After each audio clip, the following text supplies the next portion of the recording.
नमस्कार दोस्तों, जय हिंद, जय भारत, जय हरियाणा। जल्दी से आ जाइए, क्लास टाइम हो गया है। बता दीजिए क्या वीडियो एकदम क्लियर चल रही है, मेरी आवाज़ आ रही है? तो फिर आज का सेशन शुरू कर दें। सभी बच्चों को मेरा नमस्कार नमस्कार नमस्कार। चलो आज का सेशन शुरू कर देते हैं। पॉलिटिकल साइंस की सीरीज चल रही थी और हम बात कर रहे थे, आप याद कीजिए, हरियाणा हाई कोर्ट। बेटा पॉलिटिकल साइंस की लगभग ये अपनी लास्ट क्लास मान के चलिए, ठीक है।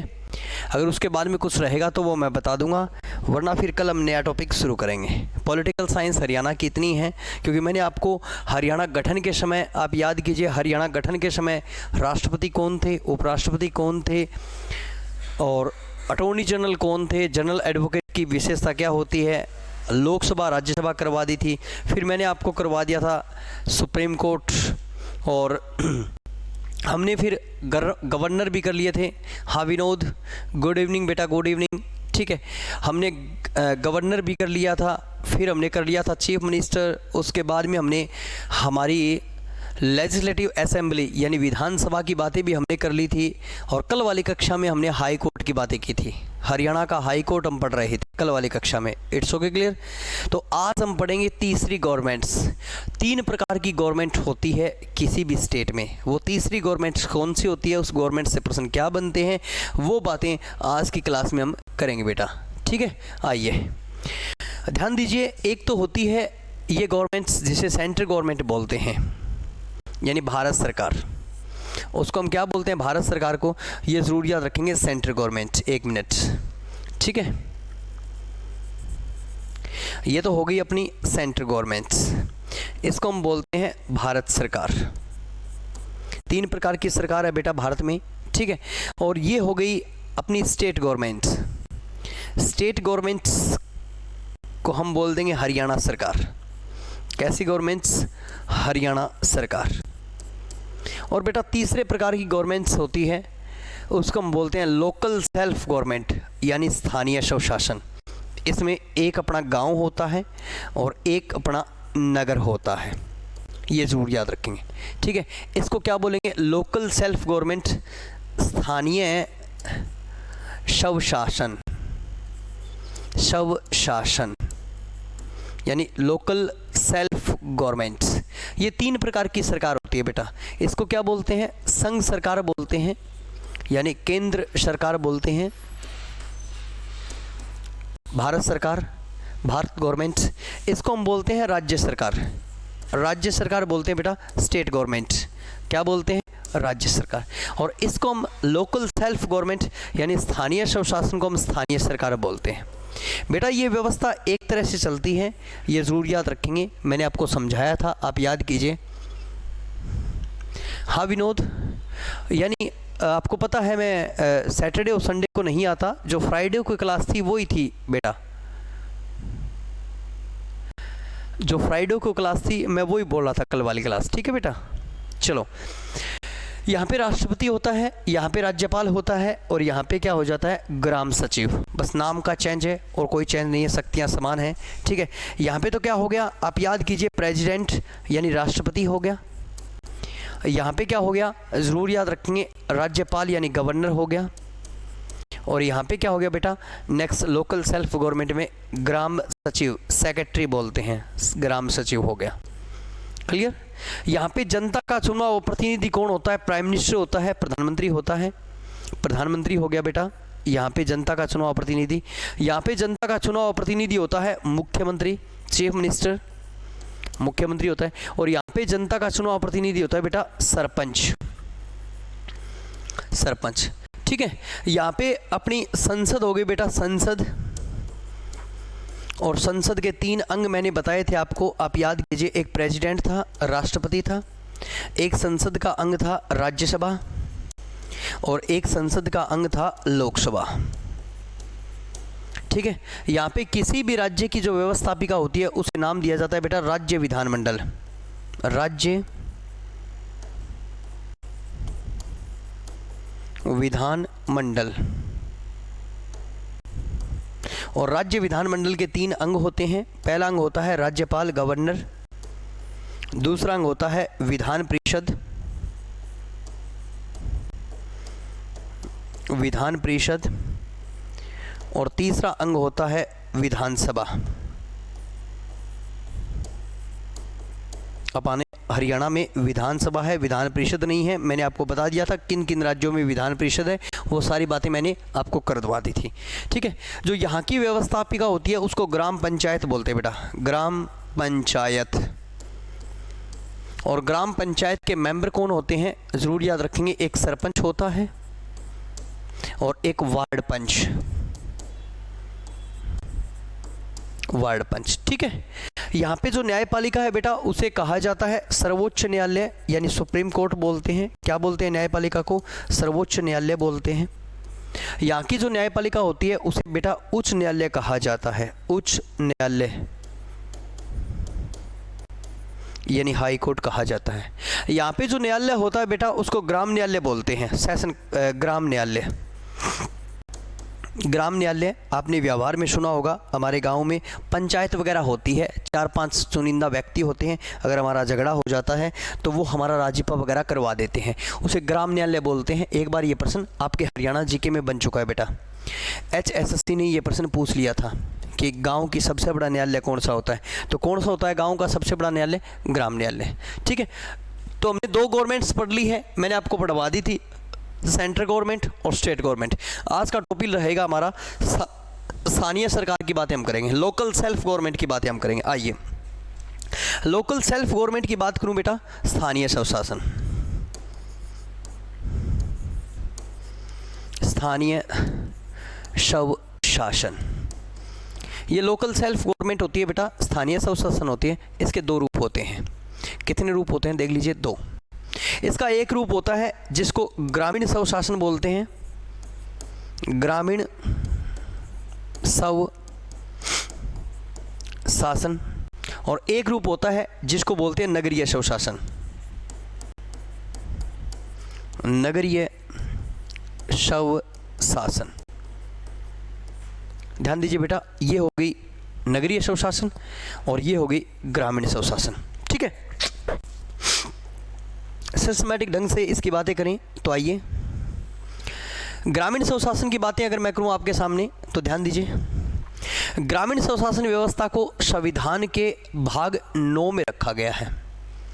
इसे भारतीय संविधान के भाग 9A में रखा गया है, या इसको 9K भी लिखते हैं। It's okay, clear. इसे अनुच्छेद रखा गया है, इसका आर्टिकल कौन सा है जरूर याद रखेंगे, इसे अनुच्छेद रखा गया बेटा 243, कै से लेकर 243 अणे तक,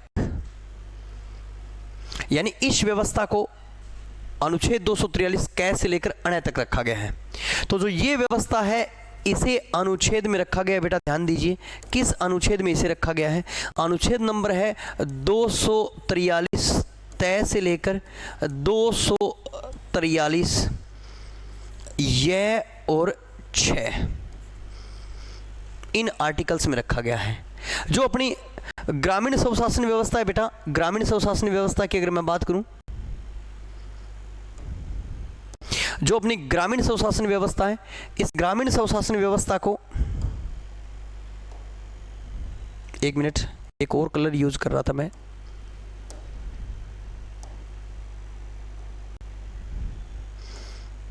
एक मिनट बेटा,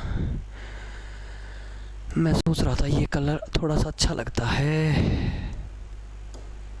हाँ, ग्रामीण स्वशासन व्यवस्था को संविधान में कितने आर्टिकल्स दिए गए हैं, तो जरूर याद रखेंगे बेटा 16 आर्टिकल्स दिए गए हैं। कितने आर्टिकल्स दिए गए हैं, 16। और नगरीय स्वशासन व्यवस्था को संविधान में कितने आर्टिकल्स दिए गए हैं, जरूर याद रखेंगे बेटा 18 आर्टिकल्स दिए गए हैं। कितने आर्टिकल दिए गए, 18। ये प्रश्न आपका शानदार बन जाता है, किस व्यवस्था को कितने अनुच्छेद दिए गए हैं, एक को 16 अनुच्छेद दिए गए हैं, एक को 18 अनुच्छेद दिए गए हैं। ठीक है, अब ग्रामीण स्वशासन व्यवस्था में कितने विषयों पर बातें की जाती है, सब्जेक्ट कितने हैं बेटा, जरूर याद रखेंगे सब्जेक्ट। इसमें विषय कितने रखे गए हैं, 29 विषय रखे गए हैं। ग्रामीण स्वशासन व्यवस्था में। और नगरीय स्वशासन व्यवस्था में कितने विषय रखे गए हैं बेटा, याद रखेंगे, इसमें 18 विषय रखे गए हैं। कितने विषय रखे गए? 18। यहाँ पे 29 विषय, यहाँ पे 16 अनुच्छेद है, यहाँ पे 18 अनुच्छेद है। ये ज़रूर याद रखेंगे, ये अच्छी तरह से आप चित्र अपने दिमाग में बैठा लीजिए, ठीक है। ग्रामीण स्वशासन व्यवस्था को किस अमेंडमेंट के तहत आपका संवैधानिक बनाया गया था? किस अमेंडमेंट, कौन सा संविधान संशोधन हुआ था, जिसके तहत इसे संवैधानिक बनाया गया था? तो संवैधानिक बनाया गया था बेटा 73वां संविधान संशोधन 1992-93। और यहाँ पे संविधान संशोधन हुआ था बेटा 74वां संविधान संशोधन 1992-93। ये जरूर याद रखेंगे, ठीक है। इससे पहले ये एक प्राइवेट एजेंसी हुआ करती थी, इसे संवैधानिक किसने बनाया था? तो हमारे देश के एक प्राइम मिनिस्टर थे, बहुत ही शानदार प्राइम मिनिस्टर थे, प्रधानमंत्री थे, जिन्होंने इस व्यवस्था को संवैधानिक बनाया था। उस प्रधानमंत्री जी का क्या नाम था? उसका नाम था पीवी नरसिम्हा राव। पीवी नरसिम्हा राव जी ने इसे संवैधानिक बनाया था, ठीक है। तो किसने संवैधानिक बनाया था? ये जरूर याद रखेंगे, संवैधानिक। इससे पहले ये संवैधानिक विषय नहीं होता था। इसे संवैधानिक बनाने का श्रेय किसे देते हैं? तो संवैधानिक बनाने का जो श्रेय दिया जाता है वो पीवी नरसिम्हा राव जी को दिया जाता है। It's okay, clear. और इन दोनों व्यवस्थाओं की बात करें तो एग्जामिनर हमसे पूछ लेता है कई बार कि 73वां संविधान संशोधन कब लागू हुआ था? बेटा ध्यान दीजिए, जो अपना 73 अमेंडमेंट था वो लागू कब हुआ था? बेटा वो लागू हुआ था 24 अप्रैल 1993 को। कब लागू हुआ था? 24 अप्रैल 1993 को। और जो अपना 74 अमेंडमेंट था वो कब लागू हुआ था? 74, अगर 74 की बात करें तो ये लागू हुआ था बेटा 1 जून 1993 को। It's okay, clear. हरियाणा के संदर्भ में अगर मैं बात करूं तो हरियाणा में ये व्यवस्था कौन लेके आया था? हरियाणा में इस व्यवस्था की शुरुआत की थी चौधरी भजनलाल जी ने। भजनलाल जी ने यह व्यवस्था हरियाणा में शुरू की थी। यह व्यवस्था हरियाणा में शुरू की थी। कब? तो जरूर याद रखेंगे, ये व्यवस्था शुरू हुई थी 22 अप्रैल 1994 को। डेट जरूर याद रखेंगे बेटा, 22 अप्रैल 1994 में शुरुआत की गई थी हरियाणा में, ठीक है। हरियाणा में ये विषय शुरू हुआ, हमारे कब शुरू हुआ था? तो 22 अप्रैल 1994 को ये विषय शुरू हुआ था। ये जरूर याद रखेंगे। हम बात पढ़ेंगे ग्रामीण स्वशासन और नगरीय स्वशासन की बातें पढ़ेंगे बेटा। It's okay, clear.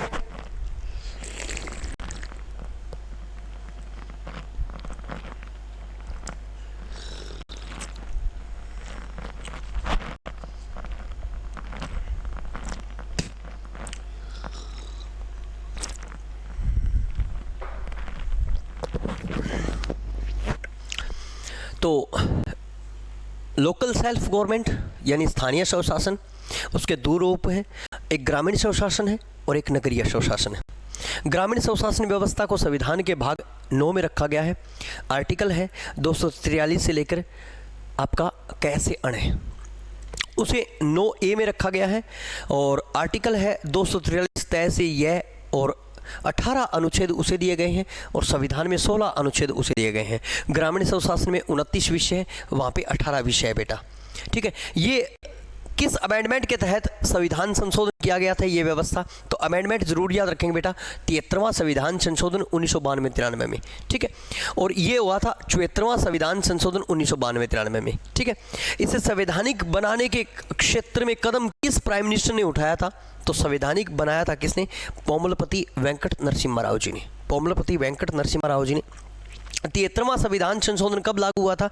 24 अप्रैल 1993 को लागू हुआ था और 74वां संविधान संशोधन 1 जून 1993 को लागू हुआ था। ये याद रखेंगे बेटा। हमारे हरियाणा में ये व्यवस्था किसने शुरू की थी? चौधरी भजनलाल जी ने। चौधरी भजनलाल जी ने ये व्यवस्था अपने हरियाणा में शुरू की थी।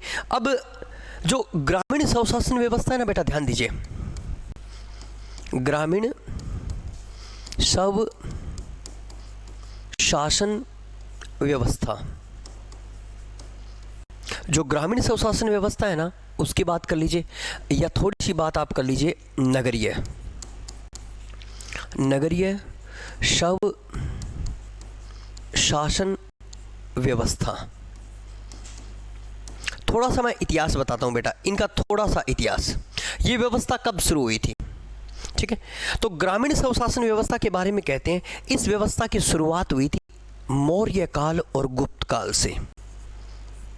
मौर्य काल व गुप्त काल से इसकी शुरुआत हुई थी। मौर्य काल व गुप्त काल से इसकी शुरुआत हुई थी, ये जरूर याद रखें। तो इस व्यवस्था की शुरुआत हुई थी बेटा, याद रखेंगे, सिंधु सभ्यता। सिंधु सभ्यता एक नगरकृत सभ्यता थी। सिंधु सभ्यता एक नगरकृत सभ्यता थी, नगरकृत सभ्यता थी, ये जरूर याद रखेंगे। इस व्यवस्था की शुरुआत कब हुई? तो सिंधु सभ्यता से हुई। इस व्यवस्था की शुरुआत कब हुई? तो मौर्य काल और गुप्त काल से हुई। इस व्यवस्था के क्षेत्र में अगर शानदार कार्य किसी व्यक्ति ने किया था, वो व्यक्ति थे लॉर्ड रिपन। लॉर्ड रिपन ने, आप याद कीजिए, 20 मई 1882 को भारत में ग्राम बोर्ड की स्थापना की थी। किसकी स्थापना की थी? ग्राम बोर्ड की स्थापना की थी लॉर्ड रिपन ने। ठीक है, इसीलिए लॉर्ड रिपन को स्थानीय स्वशासन का पिता कहा गया। स्थानीय स्वशासन का पिता या जनक कहा गया। किसे? लॉर्ड रिपन को। अगर मैं नगरीय स्वशासन व्यवस्था की बात करूं तो हकीकत में एक राजा था जिसका नाम था अलाउद्दीन खिलजी। इस अलाउद्दीन खिलजी ने क्या शुरू किया? इसने भारत में सबसे पहले, अलाउद्दीन खिलजी कब राजा बना था बेटा? ये 1296 में राजा बना था और 1316 तक राजा रहा था। इस व्यक्ति ने भारत में मूल्य नियंत्रण प्रणाली शुरू की थी। मूल्य नियंत्रण प्रणाली। इस मूल्य नियंत्रण प्रणाली को हम बोलते हैं बेटा बाजार व्यवस्था। इसने बाजार व्यवस्था की शुरुआत की थी। इस बाजार व्यवस्था को इसने एक नया डिपार्टमेंट बनाया था और डिपार्टमेंट को क्या नाम दिया था? तो जरूर याद रखेंगे, इसने नाम दिया था दीवान ए रियासत। इस नाम का बाजार बनाया था। अलाउद्दीन खिलजी से पहले बेटा हमारे यहाँ पे बाजार थे, वो वस्तु विनिमय बाजार थे। सामान दो और सामान लो। मगर अलाउद्दीन खिलजी ने वो बाजार शुरू किए थे, रुपए दो सामान लो और सामान दो रुपए लो। आजकल ऐसे ही तो बाजार है, आपके पास रुपए है तो आप सामान ले आओ, और आपके पास सामान है तो बाजार से रुपए ले आओ। ये 4 प्रकार के बाजार अलाउद्दीन खिलजी ने बसाए थे, ये जरूर याद रखेंगे। ठीक है, फिर आप याद कीजिए, एक व्यक्ति आया जिसको हमने नाम दिया बलवंत राय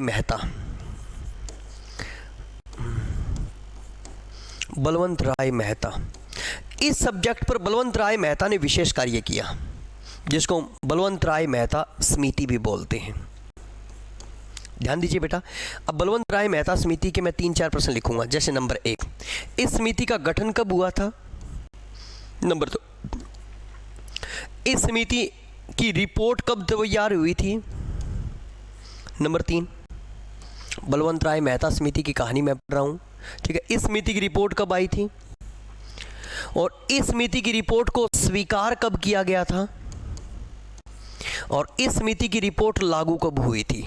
ध्यान दीजिए, बलवंत राय मेहता समिति जिन्होंने विशेष रूप से किस सब्जेक्ट पर काम किया था? उन्होंने काम किया था पंचायती राज। किस सब्जेक्ट पर काम किया था? पंचायती राज सब्जेक्ट पर काम किया था बलवंत राय मेहता समिति ने। It's okay, clear. Balwant Rai Mehta समिति का गठन हुआ था बेटा 1956 में। इसने रिपोर्ट बना दी थी बेटा 1957 में। राष्ट्रीय विकास परिषद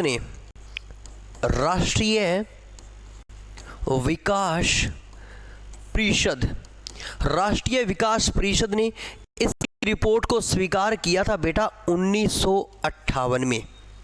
और लागू हुई थी कब? 2 अक्टूबर 1959। कहाँ? लोकेशन याद रखेंगे, बगदरी। और ये बगदरी कहाँ पे है? नागौर। और नागौर कहाँ पे है? राजस्थान।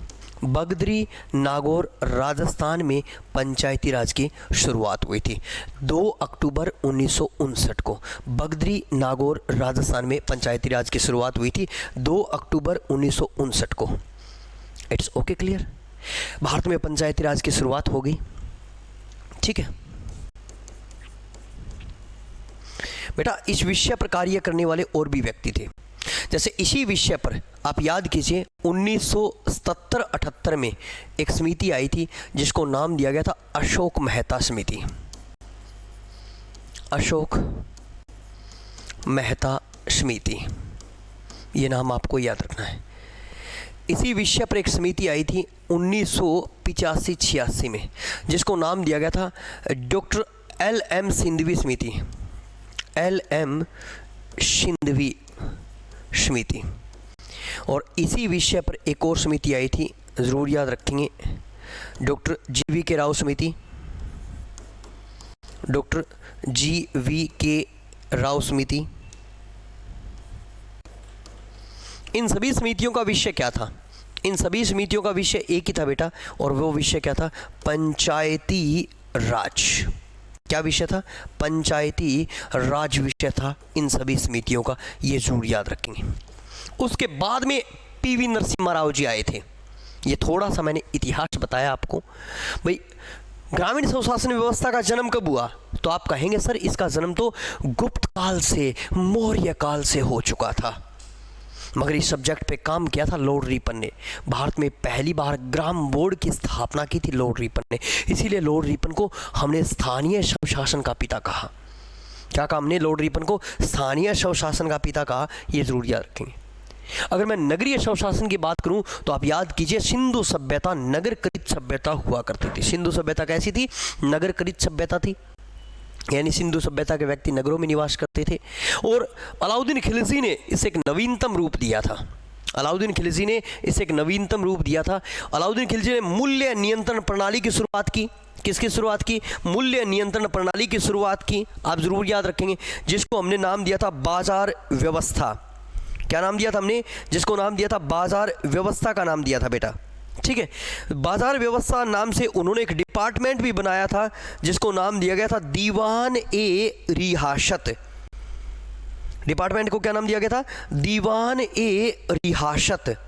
ये डिपार्टमेंट का नाम दिया गया था। फिर इस पर संयुक्त कार्य शुरू हुआ और संयुक्त रूप से यहाँ पर काम शुरू हुआ था। तो बलवंत राय मेहता समिति आई और बलवंत राय मेहता समिति का गठन कब हुआ? 1956 में। उसने रिपोर्ट कब बनाई? 1957 में। उसकी रिपोर्ट को राष्ट्रीय विकास परिषद ने स्वीकार कब किया? उसकी रिपोर्ट को राष्ट्रीय विकास परिषद ने स्वीकार कब किया बेटा? तो जरूर याद रखेंगे, उसे स्वीकार कब किया था? 1958 में। और ये लागू कब हुई थी? ये लागू हुई थी 2 अक्टूबर 1959, नागौर, राजस्थान। वो पंचायत कौन सी थी? बगदरी नामक पंचायत थी। ये जरूर याद रखें, कौन सी पंचायत थी? बगदरी, नागौर, राजस्थान में पंचायती राज की शुरुआत हुई थी। बगदरी, नागौर, राजस्थान में पंचायती राज की शुरुआत हुई थी बेटा। ये बहुत ही शानदार प्रश्न बन जाता है। फिर इस सब्जेक्ट पर काम अशोक मेहता समिति ने भी किया है। इस सब्जेक्ट पर काम डॉक्टर LM सिंधवी समिति ने भी किया है। इस समिति पर काम नेक्स्ट डॉक्टर GV राव समिति ने भी किया है। ये पूरा चित्र आपको अच्छी तरह से याद रखना है। चलिए, फिर मैंने बताया आपको ये व्यवस्था नेक्स्ट संवैधानिक PV नरसिम्हा राव जी ने की थी। ठीक है, इसमें 18 अनुच्छेद जोड़े थे। नगरीय स्वशासन को 18 विषय दिए थे। इसमें आपके 16 अनुच्छेद जोड़े थे और विषय 29 दिए थे। PV नरसिम्हा राव जी ने इसे संवैधानिक बनाया था 73वें 74वें संविधान संशोधन के तहत। ये जरूर याद रखेंगे। और ये संविधान संशोधन अपने हरियाणा में कब लागू हुआ था बेटा? 22 अप्रैल 1994 को ये व्यवस्था अपने हरियाणा में शुरू हुई। कब शुरू हुई? 22 अप्रैल 1994 में हरियाणा में ये व्यवस्था शुरू हुई। चलिए आगे चले। तो इस व्यवस्था के 3 रूप हमारे हरियाणा में किए गए। 3 रूप हमें मिलते हैं हरियाणा में। ग्रामीण स्वशासन व्यवस्था, ग्रामीण स्वशासन व्यवस्था, और हरियाणा में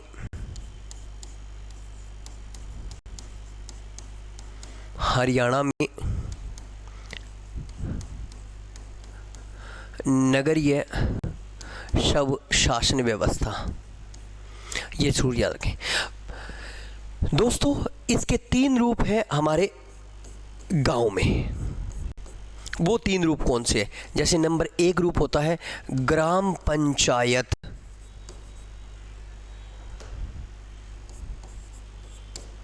नंबर 2 रूप होता है पंचायत समिति,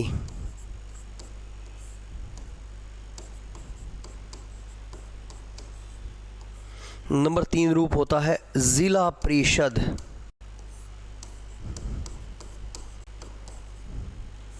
ठीक है, इसी तरह से जो आपकी नगरीय स्वशासन व्यवस्था है इसके भी 3 रूप है। इसका पहला रूप होता है नगर पालिका,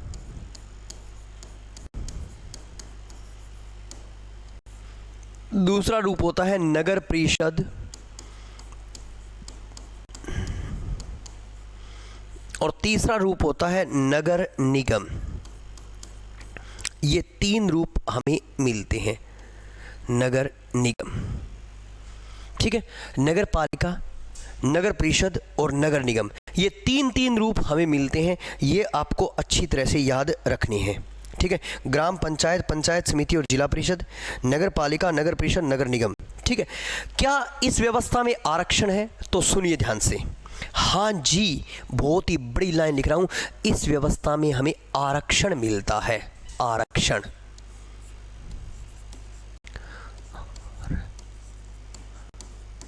अक्षण, अनुच्छेद 243 डी, और इस व्यवस्था में आरक्षण दिया गया है।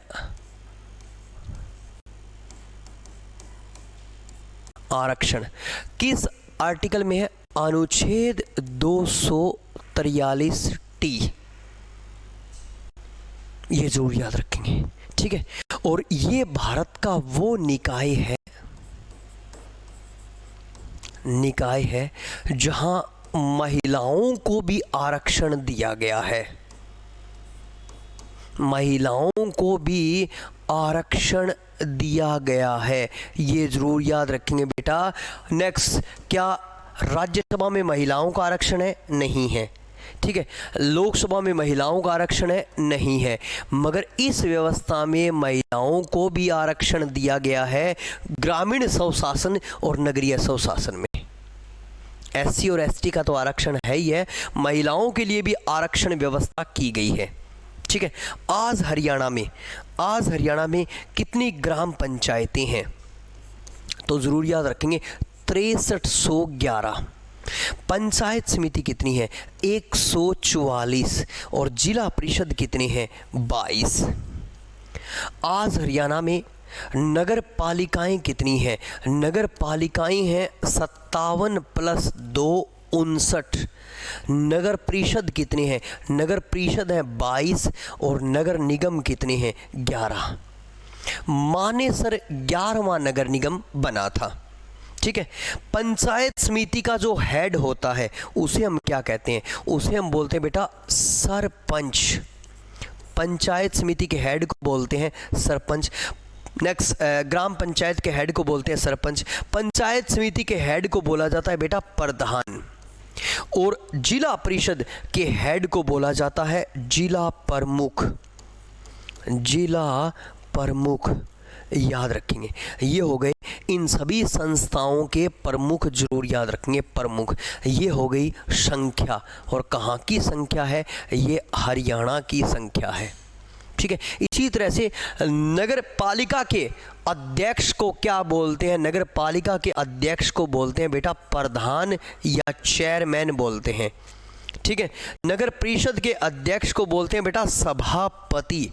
क्या बोलते हैं? सभापति। और नगर निगम के अध्यक्ष को बोलते हैं, जरूर याद रखेंगे, मेयर या महापौर। मेयर या महापौर। महापौर, ये जरूर याद रखेंगे।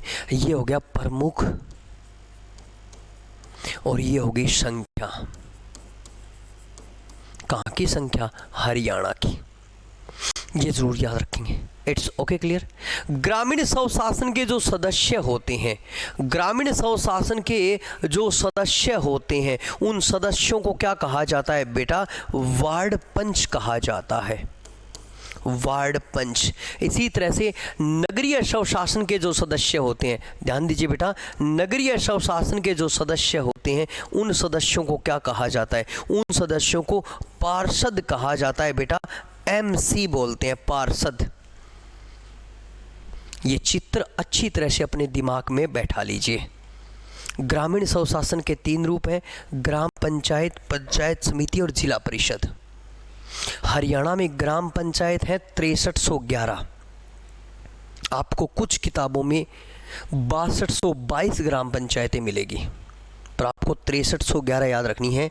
यहाँ पे कुछ राइटरों द्वारा लिखी हुई मिल सकती है कि हरियाणा में ग्राम पंचायतें हैं 6212। वो आंकड़ा पुराना है बेटा।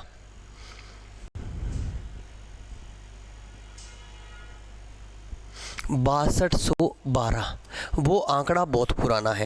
तो आज 6311 ग्राम पंचायतें हैं। सर्वाधिक ग्राम पंचायतें हैं यमुनानगर में, ये जरूर याद रखेंगे। ऐसा भी प्रश्न पूछ सकता है कि सर्वाधिक ग्राम पंचायतें कहाँ पे है? सर्वाधिक ग्राम पंचायतें कहाँ पे हैं?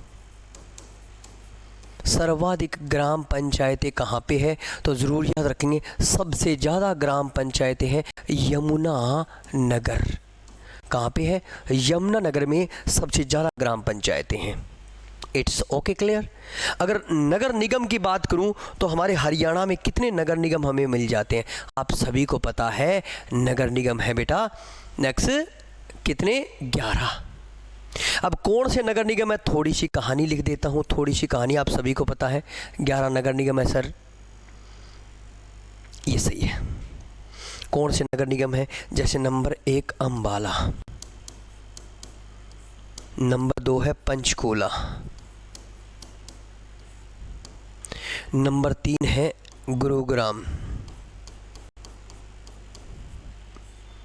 नंबर 4 है फरीदाबाद, नंबर 5 है रोहतक, नंबर 6 है सोनीपत, नंबर 7 है करनाल, नंबर 8 है हिसार,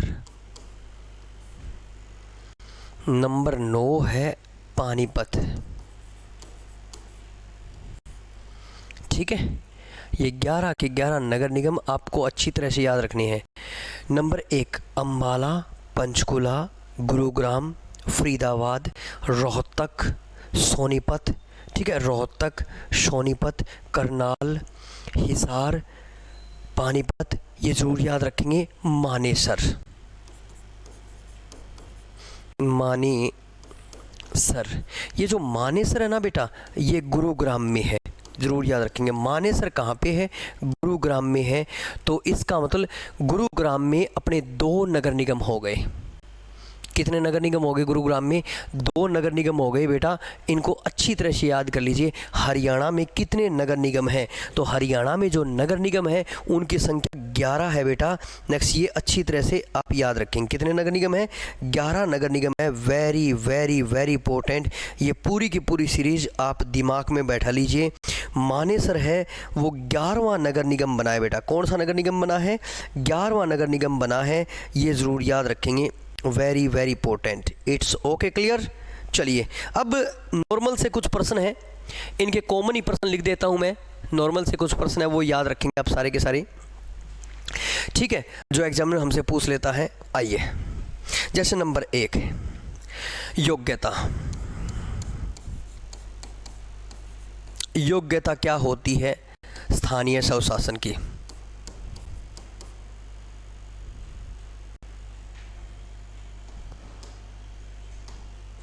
स्थानीय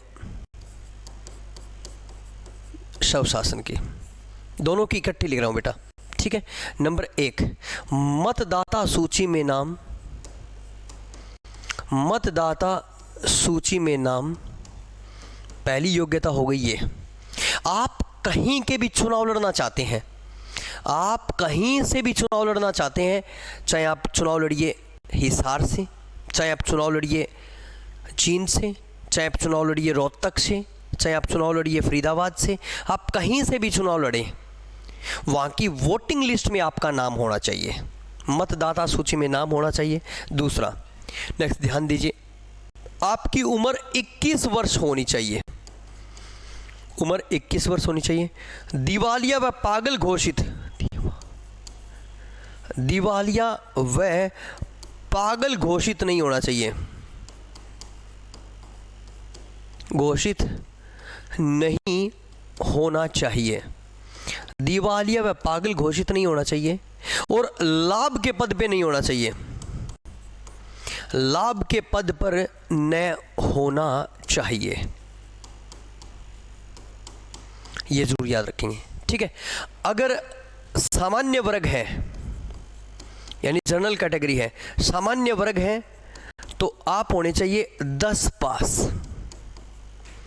आरक्षित वर्ग है, आरक्षित वर्ग है, ठीक है, आरक्षित वर्ग आप होने चाहिए 8 पास। सामान्य वर्ग की महिला है, सामान्य वर्ग की महिला है तो आप होने चाहिए 8 पास। और आरक्षित वर्ग की महिला है, आरक्षित वर्ग की महिला है तो आप होने चाहिए 5 पास। बेटा बहुत ही महत्वपूर्ण प्रश्न है, 2-3 बार HSSC में पूछा गया प्रश्न है, जरूर याद रखेंगे। स्थानीय स्वशासन में शिक्षा लागू करने वाला,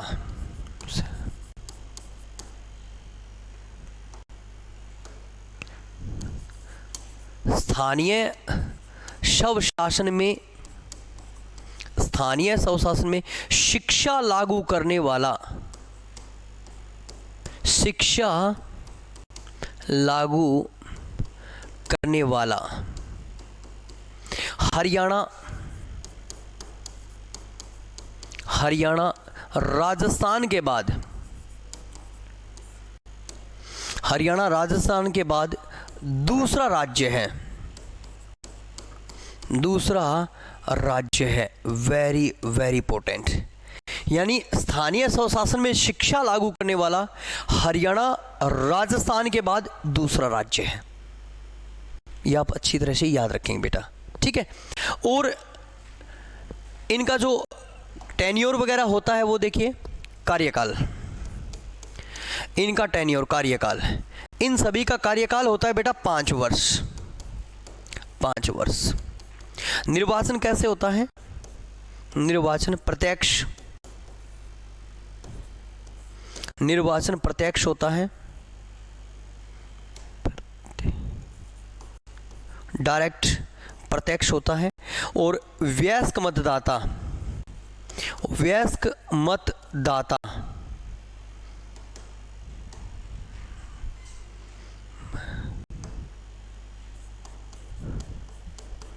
भाग लेते हैं, वयस्क मतदाता भाग लेते हैं, ये जरूर याद रखेंगे, ठीक है। शपथ, इनकी शपथ कैसे होती है? शपथ, इनको शपथ दिलवाता है मुख्य कार्यकारी अधिकारी, जिसको हम पीठासीन अधिकारी बोलते हैं, मुख्य कार्यकारी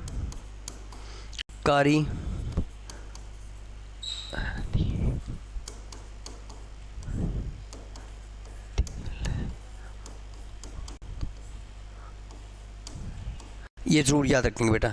इनको पीठासीन अधिकारी यानी मुख्य कार्यकारी क्या दिलवाता है? अधिकारी शपथ दिलवाता है, ठीक है। और ग्रामीण स्वशासन और नगरीय स्वशासन के निर्वाचन, ग्रामीण स्वशासन व नगरीय स्वशासन के निर्वाचन, निर्वाचन राज्य निर्वाचन आयोग करवाता है, राज्य निर्वाचन आयोग करवाता है, ठीक है। जैसे अपने मुख्य निर्वाचन अधिकारी कौन है, हमारे हरियाणा के राज्य निर्वाचन आयोग के मुख्य अधिकारी कौन है, तो धनपत सिंह। तो धनपत सिंह की देखरेख में होगा। किसकी देखरेख में होगा, धनपत सिंह जी की देखरेख में होगा। यानी मुख्य निर्वाचन अधिकारी इनके निर्वाचन करवाता है और वो भी राज्य निर्वाचन आयोग करवाता है, जो हमारा Haryana state Haryana election commission है वो करवाता है। अब कुछ विशेष नियम बेटा, जो हमने ये 3 लिखे रूप और 3 हमने वो रूप लिखे, तो एक मैं विशेष प्रश्न बना रहा हूँ यहाँ से, ठीक है। ये कलर यूज कर लेता हूँ। जो ग्राम पंचायत है, ध्यान दीजिए, जिस गांव की जनसंख्या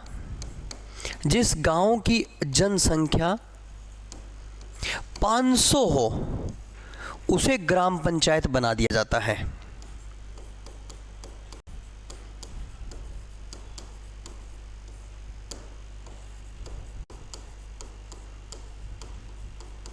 ये जरूर याद रखेंगे बेटा। 2011 जनगणना के अनुसार 2011 जनगणना के अनुसार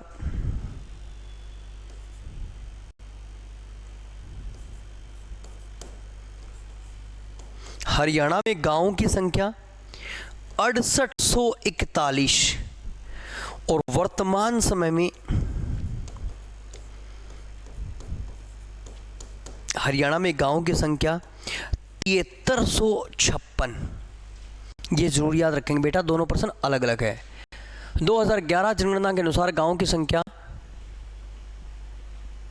सैलरी होती है, हाँ जी होती है सैलरी, विनोद सभी की सैलरी होती है, पर संविधान में इनकी सैलरी का कोई उल्लेख नहीं है बेटा। जैसे प्रधानमंत्री हो गया, मुख्यमंत्री हो गया, कैबिनेट मंत्री हो गए, और उसके बाद में ये सरपंच वगैरह हो गए, अपने वार्ड पंच हो गए, इन सभी की सैलरी होती है, मगर संविधान में इनकी सैलरी का उल्लेख नहीं है, तो मैं इनकी सैलरी आपको नहीं बता सकता, क्योंकि हम बातें संविधानिक दृष्टि से पढ़ रहे हैं। सभी की सैलरी होती है बेटा, सभी की सैलरी होती है, ये टेंशन मत लेना, ठीक है। नेक्स्ट, तो गांव की संख्या कितनी होगी, 7356, और ग्राम पंचायतें कितनी है, 6311। हर उस गांव को हम ग्राम पंचायत बना सकते हैं, जरूर याद रखेंगे, जहां की जनसंख्या 500। एग्जामिनर आपको पूछेगा हरियाणा का सबसे बड़ा गांव कौन सा है, और हरियाणा की सबसे बड़ी ग्राम पंचायत कौन सी है, ठीक है। तो गांव तो बताते हैं बेटा, एक मैंने सुना है डिग्गल गांव है, डिग्गल है, या कई राइटरों ने लिख रखा है सिसाई, ठीक है। ये गांव सबसे बड़ा था, मगर ग्राम पंचायत यानी किस ग्राम पंचायत में सबसे ज्यादा वोट है,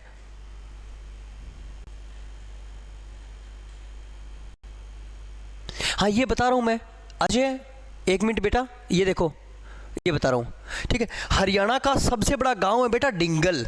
कौन सा गांव है, डिंगल झज्जर में है, डिंगल गांव, ठीक है। हरियाणा का सबसे बड़ा गांव लिखते हैं, कुछ राइटर लिखते हैं डिग्गल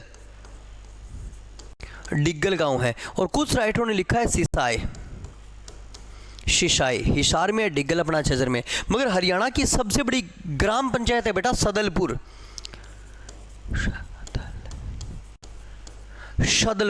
ये सदलपुर हिसार में है बेटा, आदमपुर के पास। ये हरियाणा की सबसे बड़ी ग्राम पंचायत है, ये जरूर याद रखेंगे आप।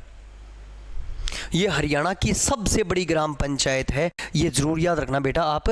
हरियाणा का सबसे बड़ा गांव है डिंगल, और हरियाणा की सबसे बड़ी ग्राम पंचायत है सदलपुर। क्योंकि आप कहोगे सर ग्राम पंचायत बड़ी कैसे होगी, ग्राम पंचायत ऐसे बड़ी होगी जिस सरपंच के नीचे वोट ज़्यादा है, और कहते हैं कि सदलपुर ग्राम पंचायत में लगभग आपके 12-13 हज़ार से भी ज़्यादा वोट हैं।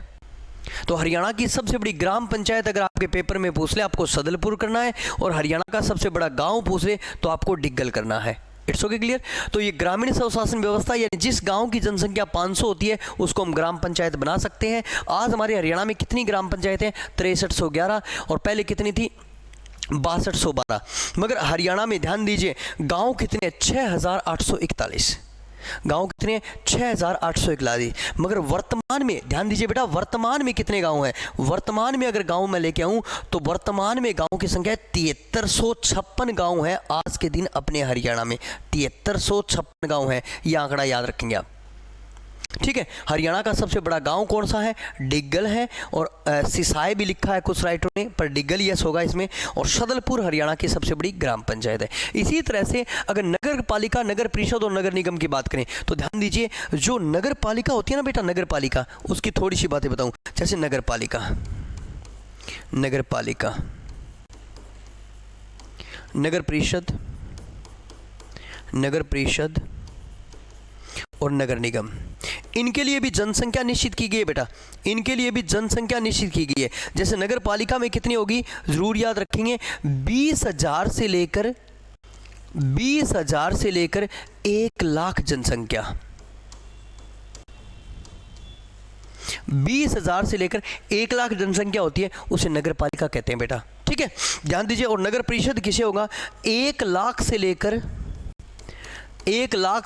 3 लाख जनसंख्या, 1 लाख से लेकर 3 लाख जनसंख्या क्या होगी, नगर परिषद होगी। और जहाँ की जनसंख्या 3 लाख से ऊपर होती है, जहाँ की जनसंख्या 3 लाख से ऊपर होती है, 3 लाख प्लस, उसे नगर निगम कहा जाता है बेटा। ये जरूर याद रखेंगे, क्योंकि संविधान किस बेस पे काम करता है, संविधान के पास बेस है जनसंख्या, वो जनसंख्या के सब्जेक्ट पर काम करता है बेटा। ठीक है, तो ये है अपनी लोकल सेल्फ गवर्नमेंट। और यहाँ से प्रश्न एग्जामिनर पूछता है हमसे, लोकल सेल्फ गवर्नमेंट को संवैधानिक किसने बनाया था? पीवी नरसिम्हा राव जी ने बनाया था।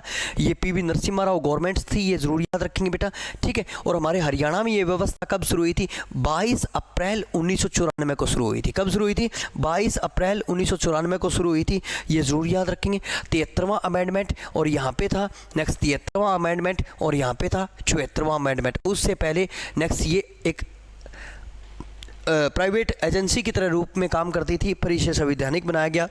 ग्रामीण स्वशासन में कितने अनुच्छेद जोड़े गए? 16। और कितने विषय जोड़े गए? 29। नगरीय स्वशासन में कितने आर्टिकल्स जोड़े गए थे बेटा?